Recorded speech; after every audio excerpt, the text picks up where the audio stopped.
Hello, hello, everyone. Reverend Elvia. And Reverend Peter. Welcome to November 2020. It's going to be a month, huh? We're off to a great start here in the Northeast. Yeah, look out the window. One of the reasons we position this just this way is you can kind of see the leaves, the autumn, combined with a little early winter. Yeah, it was quite a mix yesterday. And 20 degrees this morning, so for October 16. 16. So for the end of October, it's pretty cold for our parts. A little crazy, a little crazy. So, our theme for this month, which feels so apropos, election season, is coming to a new phase this week as we have our actual election day, even though a lot of people have already voted here in the United States. It's a time of a lot of transition, and not only that, of course, we have the pandemic happening as we're heading into winter. And I was thinking about this. I actually was like, okay, so if winter is starting this early, then we have 5 months until we get to April, and that's a long time. And so our intention with all of our Sunday morning graces this month, and especially today, is to give some thought, give some strategy for how to feel strong and grounded in faith as we go through a time that is literally quite dark. You know, it's a time that's not that oftentimes is, I think, looked at as a bad thing. You know, like it's unwanted. There's the word I'm looking for. It's unwanted. When in fact, it's really a very fertile and rich and beautiful time if we allow that to be. Absolutely. And, it's all about the cycles. Whether you live in the northern part of the earth like we do, and the cycles are quite dramatic. I've spent some time in other places, and they have different cycles where they have a dry season, they have a rainy season, and it's part of the human journey to be one with those cycles, whatever that is, whether it's hot and cold or rainy and dry. You really need to tune into those cycles, because if you don't, you're not in the flow. You're not with the rhythm of Mother Earth. Yeah. I mean, our last tenet is I am one with Mother Earth, which you may already know, and there's a reason for that. You know, this is our home. Planet Earth is our home, and we have to stay connected, or we are connected, whether we choose to acknowledge it or not. And so I wholeheartedly agree. Thank you for that. Well, in that connection, if you're more connected, if you're in tune, it's going to be more nourishing. And if you're fighting it, or you're just completely out of rhythm, it's not going to be nourishing.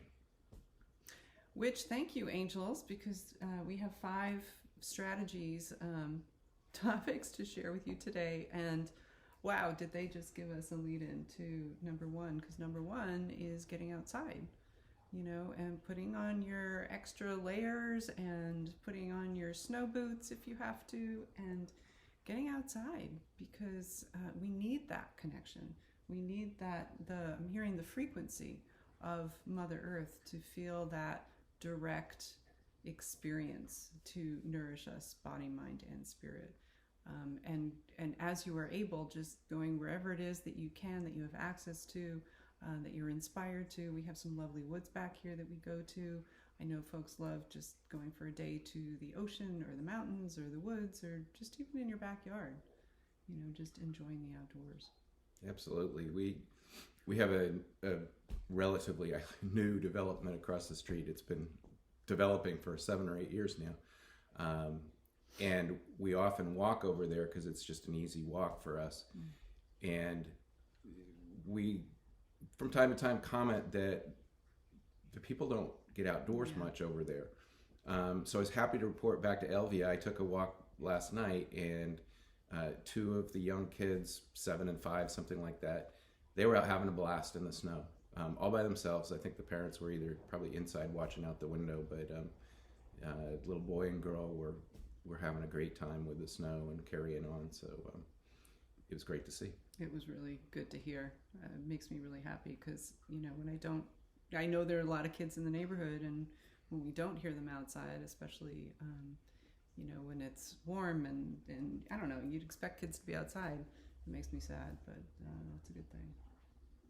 Well, maybe that's a gift of this pandemic, is that it's forcing people to look at what they do in a different way. So I just have to share, and then we'll move on. I saw a meme recently. You guys are going to love this.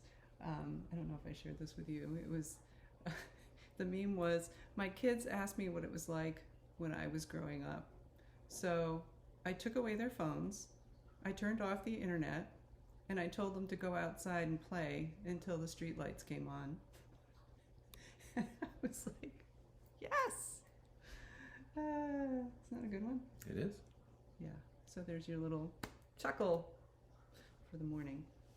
So point number 2 is using ritual and really bringing the sacredness that's always there into your conscious experience of everyday life. Peter and I love to call in the day every morning, and there's probably 1 or 2 mornings a week that we don't get to it because one of us has some meeting or whatever, but it is a really sacred part of our day. And every night before dinner we say a blessing, but there's so many different kinds of rituals that can be done. There can be rituals around the full moon, which we just had this incredible blue full moon, and on Halloween.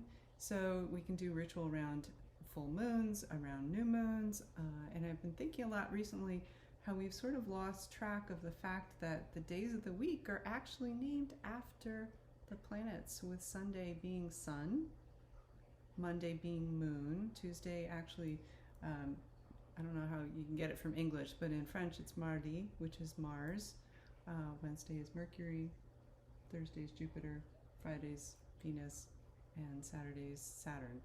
And Erlina, our daughter, was talking about how I think it's in Japanese culture, that the days of the week actually associate with the elements. So recognizing that there's this beautiful foundation of ritual and sacredness that's literally wired into the days of the week. And I think that as we enter this time of more solitude and more quiet, that we can really lean into that. Absolutely. And I think we can also lean into ritual in some of the more mundane things. I know for myself personally, when I'm doing yard work, I spread a bunch of mulch this spring, I stacked a bunch of firewood this fall, and you can allow ritual to steep into that, because it is an activity that is, in a way, celebrating the seasons, the wood for the winter and the mulch for the spring, as well as things like, we don't kind of think about things like birthdays. That's a ritual, right? Mm-hmm. But we may get in the mindset, oh, I've got to make a cake, I've got to get a gift, I've got to mail a gift, whatever it is. We can potentially turn that around into, hey, here's this ritual, we're celebrating this important person in my life, and how can you make it more spiritual? Not necessarily for them, but for you in your preparation or your delivery of that.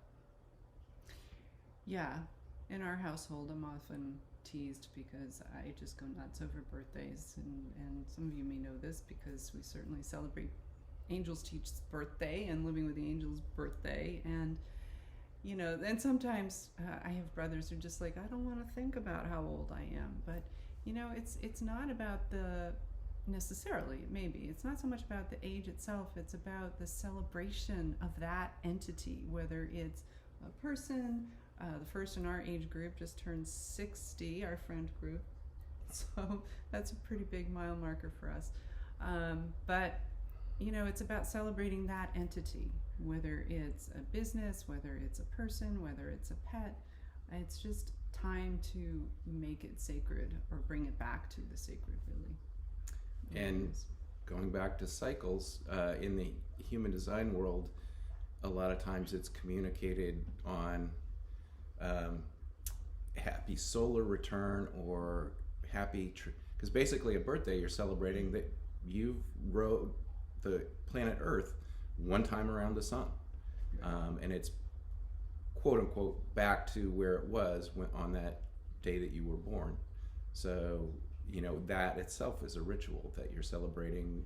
You've gone for a ride and you've completed 1 lap or 2 laps or 60 laps, whatever the golden ring, whatever your count is. Making me think of a merry-go-round. Yeah, well, it's a big merry-go-round, right? It is a big merry-go-round. Traveling at 55,000 miles an hour. Gosh, it's a wonder we're not all seasick. So number 3 is to connect with friends and family. And what I really want to emphasize here is staying connected with friends, family, and community, add that in too, who nourish you. And it doesn't mean that you abandon, of course you don't, those loved ones who may be feeling pretty depressed or blue or not be able to stay uplifted.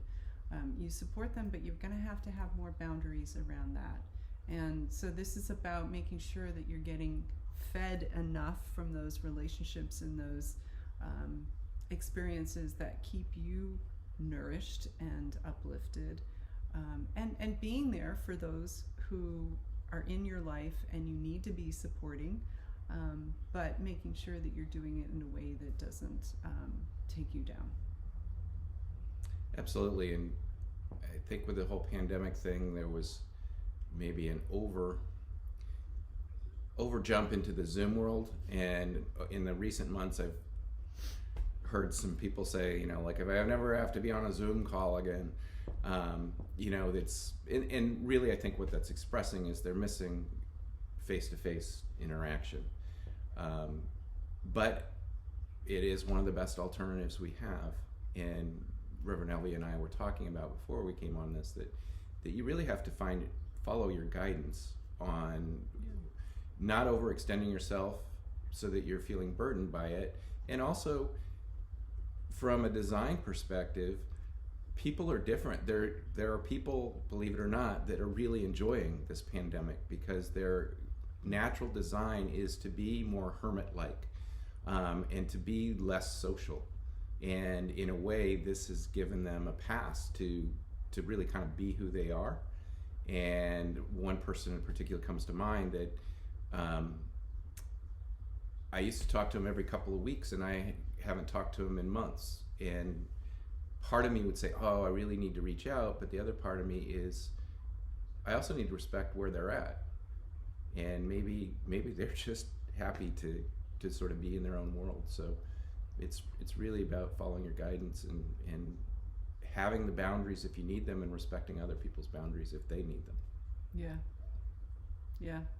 You're making me think of the second line people. You also have to sort of, following your guidance is so key, because those people who may be living alone, like my brother who has that hermit literally in his design, there may be times where we need to be a little bit more, not overreaching, but pulling him out of his cave, because, the second line, we're talking human design here, for those of you who may not know, can tend to hermit to the point of it's not healthy. Starvation, essentially. Yeah. Or starvation of contact. Right.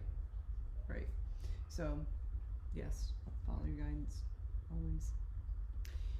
So, number 4 is use this time of isolation and solitude. I want to actually emphasize the solitude part more, because it's a really, really lovely opportunity and very rich opportunity to go deep into yourself and to really get to know yourself and to fall in love with yourself more than you already are.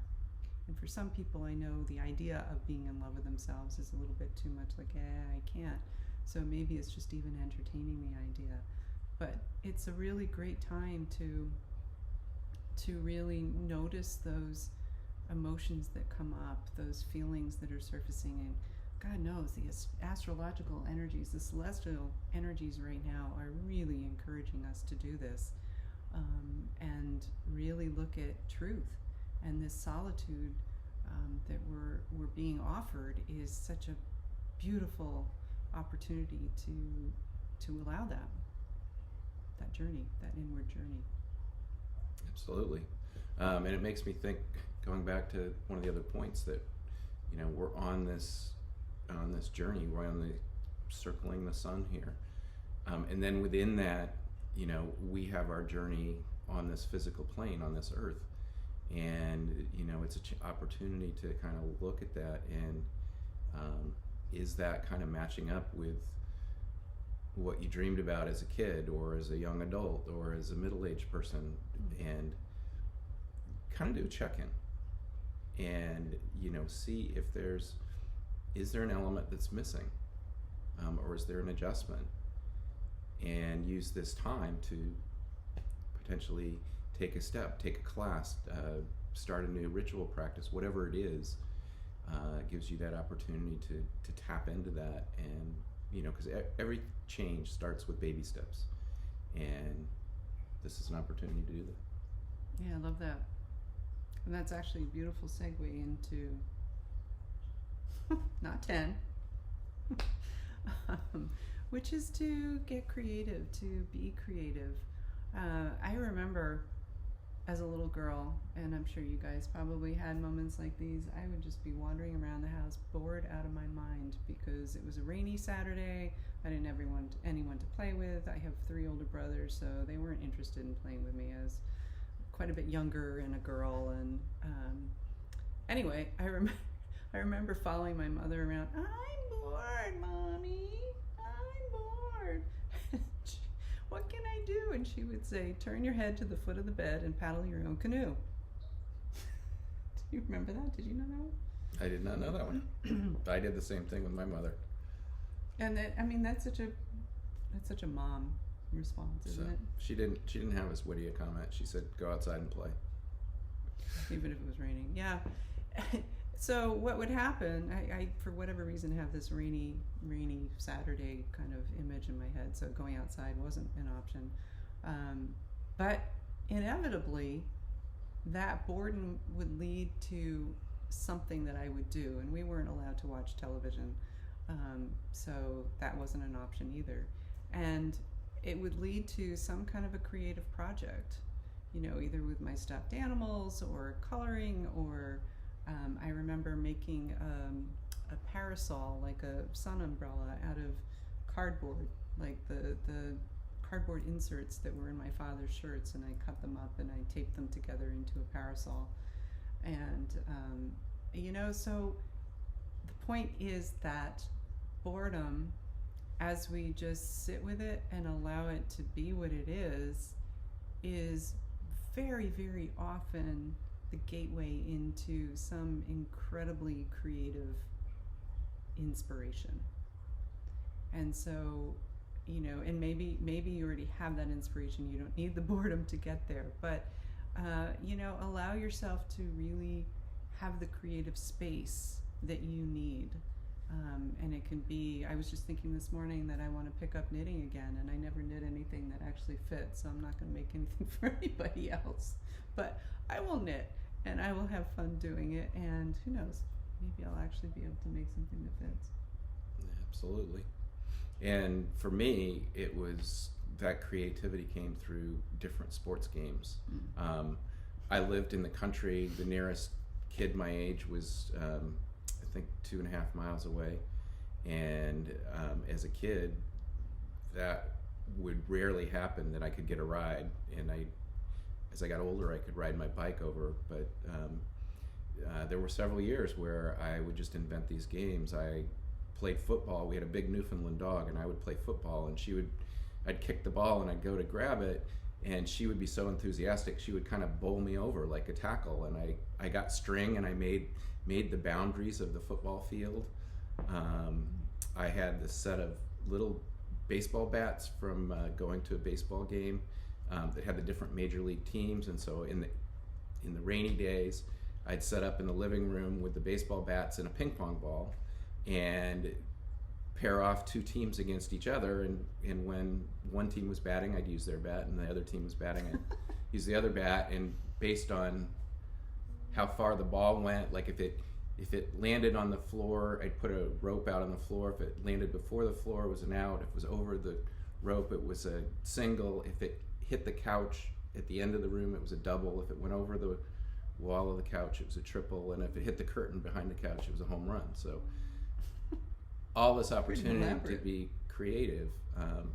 I had countless different permutations of all those games. So, but in that time, that was, for me, that was sort of a pandemic of sorts, in that I just, based on my age and where we lived, I was sort of forced into this solitude, being almost 4 years younger than my sister, who didn't really care for sports at that time.